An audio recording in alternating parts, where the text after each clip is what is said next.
ዊሊያም ኢርቨን እንደሚለው የምትወዳቸውን ነገሮች ብታጣ ምን ሊሰማ እንደሚችል አስቀድመ አስብ። ይህ አሁን ላለህ ነገር ምስጋናን፣ ለሚመጣው ችግር ደግሞ ዝግጁነትን ይሰጣል። ዓለም ሁሌም ትጮኻለች፣ ማዕበሉ አያባራም። ብዙዎቻችን ሰላማችን በውጫዊ ሁኔታዎች ላይ የተመሰረተ ይመስለናል። ነገሮች ካልተስተካከሉ እኛም አንስተካከልም። ነገር ግን እውነተኛው ጥንካሬ የሚለካው ማዕበሉ ሲቆም ሳይሆን በማዕበሉ ውስጥ ስትሆን በምትወስዳቸው እርምጃ ነው።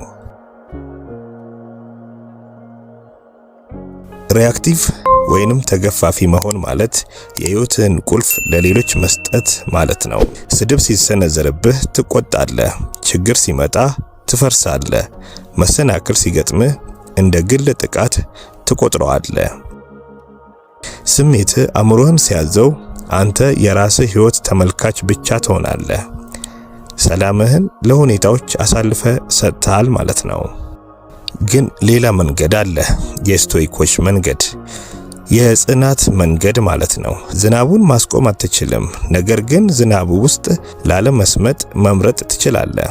ስቶይክ ማለት ስሜት የሌለው ሰው ማለት አይደለም፣ ስሜቱን መቆጣጠር የሚችል እንጂ። እንቅፋቱ ራሱ መንገዱ ነው ብለህ የምታምንበት ደረጃ ላይ ስትደርስ ማንም ሊያስቆም አይችልም። ያስታውሱ፣ ያንተ ምላሽ ያንተ ኃላፊነት ነው። ማንም ሰው የአእምሮህን ቁልፍ እንዲይዝ አትፍቀድ። ዝምታ ፍርሃት ሳይሆን የውስጥ ጥንካሬ መገለጫ ነው። በየቀኑ ጧት ራስህን ጠይቅ፣ በእኔ ቁጥጥር ስር ያለው ምንድን ነው? የሰዎች አስተያየት ባንተ ቁጥጥር ስር አይደለም፣ ተወው። ያለፈው ስህተትህ ባንተ ቁጥጥር ስር አይደለም፣ አልፏልና ይቅር በለው። ያንተ ምርጫ፣ ያንተ ጥረትና ያንተ ምላሽ ግን ያንተ ናቸው። እነዚህ ላይ ትኩረት አድርግ። ሌሎች ስላንተ ሲሳሳቱ ተዋቸው። ባህሪ ምስክር አያስፈልገውም። መሞትህ የማይቀር መሆኑን አስታውስ። ዛሬን በጽናት ለመኖር ከዚህ የተሻለ ምክንያት የለም። እውነተኛው ሀብታም ብዙ ያለው ሳይሆን ጥቂት የሚፈልገው ነው። እውነተኛው ጠንካራ ሰው የማይወድቀው ሳይሆን በወደቀ ቁጥር በዝምታ ተነስቶ የሚቀጥለው ነው። ዓለም እንድትቆጣ ትፈልጋለች፣ አንተ ግን መረጋጋትን ምረጥ። ዓለም እንድትፈራ ትፈልጋለች፣ አንተ ግን መጋፈጥን ምረጥ። ሰላም የሁኔታዎች መስተካከል ውጤት አይደለም፣ የንቃተ ህሊናህ ውጤት ነው። ይህ የጽናት ድምጽ ነው። ዛሬውኑ መቆጣጠር የምትችላቸው ነገር ላይ አተኩር። ለራስህ ታማኝ ሁን፣ በጽናት ቁም። በዓለማችን ላይ ሁለት አይነት ሰዎች አሉ። የመጀመሪያዎቹ ህይወታቸው በሁኔታዎች የሚወሰንባቸው ናቸው። ዝናብ ሲዘንብ ይከፋቸዋል፣ ሰው ሲሰድባቸው ይቆጣሉ፣ እቅዳቸው ሲስተጓጎል ይፈርሳሉ።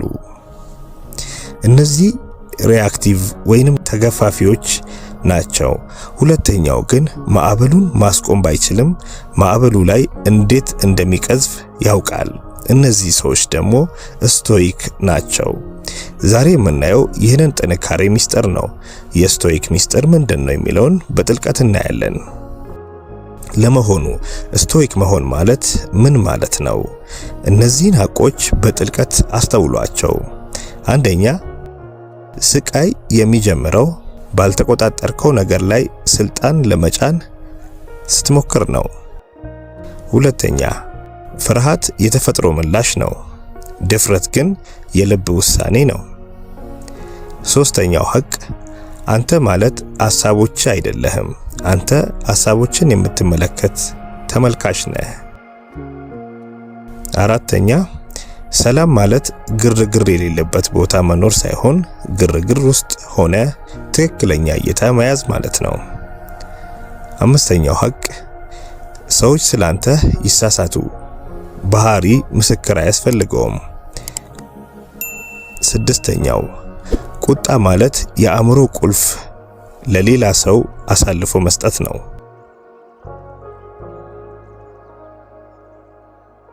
ሰባተኛ፣ መጽናኛ ወጥመድ ነው፣ አለመመቸት ግን አስተማሪ ነው። አንተ የክስተቶች ሰለባ አይደለህም፣ ክስተቶች ትርጓሜ ሰለባ እንጂ። የስቶይክ ተቃራኒ በስሜት የሚነዳ ማንነት ነው። ይህ ሰው ሰላሙ በውጪ ሁኔታዎች ላይ የተንጠለጠለ ነው። ስቶይክ እውነታውን ሲቀበል፣ ሪአክቲቭ ወይንም ተገፋፊው ደግሞ በእውነታው ላይ ያምጻል። ስቶይክ ምላሽ ከመስጠቱ በፊት ቆም ብሎ ያስባል።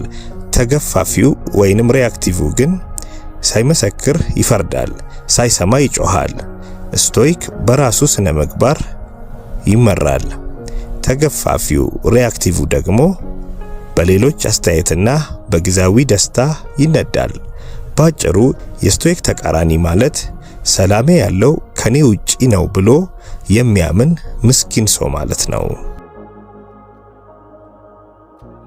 ታላላቅ ጸሐፊዎችና ተመራማሪዎች ይህንን የጽናት ጥበብ እንዴት እንድንለማመደው ይመክራሉ። 1.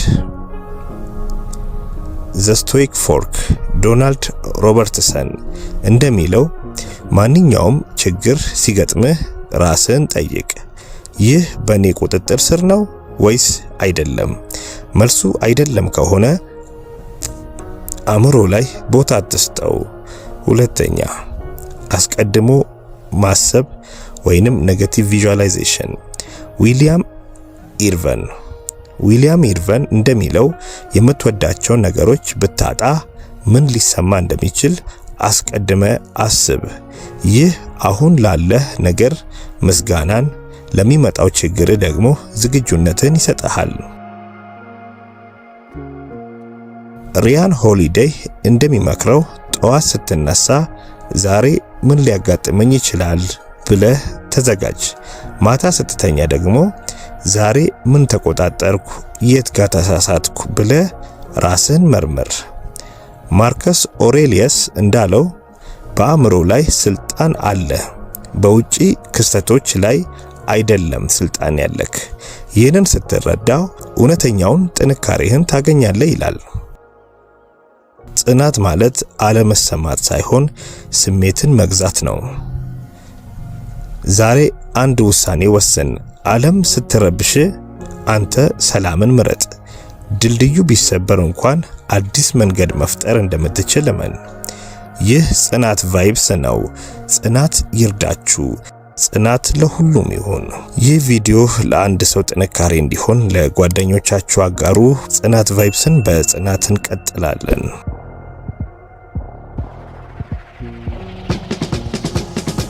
እንኳን ደህና መጣችሁ።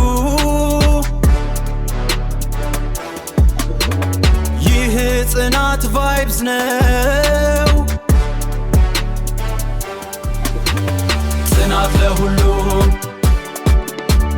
ጽናት ለሁሉም